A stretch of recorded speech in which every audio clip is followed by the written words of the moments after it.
we are on part 2 of the watercolor tree. The first part we drew the tree and inked it, and that's what you saw. Now this is the finished product up in the corner that we're going to achieve. So what I like to do is I just mix 3 different shades of brown. So we've got a light, a medium, and a dark brown that we're using to fill in each contour section. And usually I do one brown in a couple different areas because I don't want it to look too busy or chaotic. And then I don't load my brush too much because this is a really small area, and so if it's loaded too much you get a lot of moisture and it takes forever to dry, and then if I'm not letting it dry enough and I put another color brown next to it, it bleeds, and that can be a little bit frustrating. So I've done this several times with paintings. I actually have a student project where they take a picture of a tree and they draw the contour lines on the trunk and the branches, and then they pick colors, and they're not always brown. Like sometimes there's just a really nice variety of colors that they pick, and it just always turns out so fun. So what I have here is just a cut up t-shirt that I use to dab the colors off of the paintbrush. Then I have a little cap full of water from my water bottle to rinse off when I'm switching colors so that I don't get muddy and get the wrong color mixed in where I don't want it.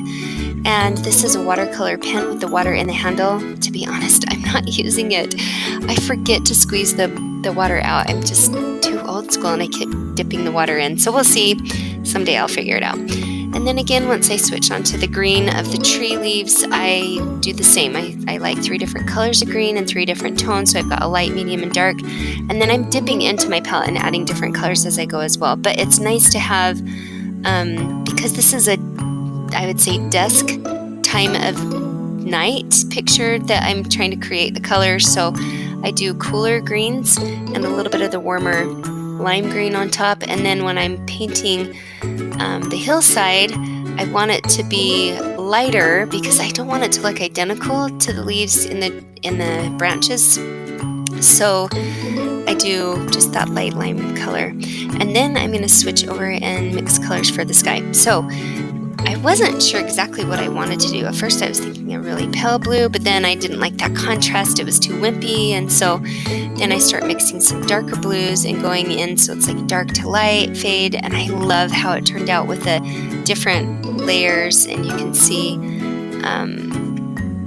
that. Sometimes it's nice to do a solid wash with watercolor, and then it's cool to see the different layers, and I'm glad it turned out that way. This watercolor paper is a little bit of a cheaper quality, and I shouldn't say that makes me feel bad. It's just a lighter weight, and it's not the highest quality waterpaper, I should say it that way. And so the colors don't blend as well, and sometimes I like that look, and so it's nice that the colors kind of flow on top instead of blending super smooth. And again, like I said, I like how that turned out.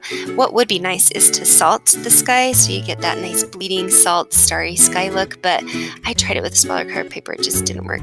Now right here I magically just start inking, but you would definitely want that to dry, so I let it dry for about 10 minutes and I came back through, and I'm just adding more ink because when I'm layering all these colors I lose some of that ink, and I want some areas to be the nice thick lines to add more depth and value to the darker areas. And then I'm going to switch to a thinner millimeter pen tip to add some more of the texture, and I don't know, it just gives this kind of cool scribbly effect. These are microlane pens that I love.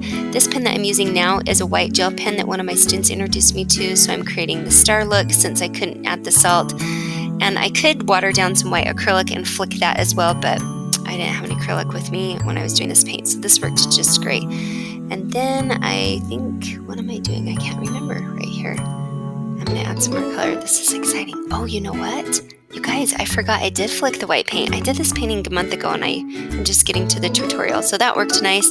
And then I let it dry, and I'm going to go and sign it, add some more, the scribbles around some of the stars, just to add a little bit more contrast of dark and light and give some more texture. Anyway, I hope you like it. I hope you try it. This was a really super fun painting.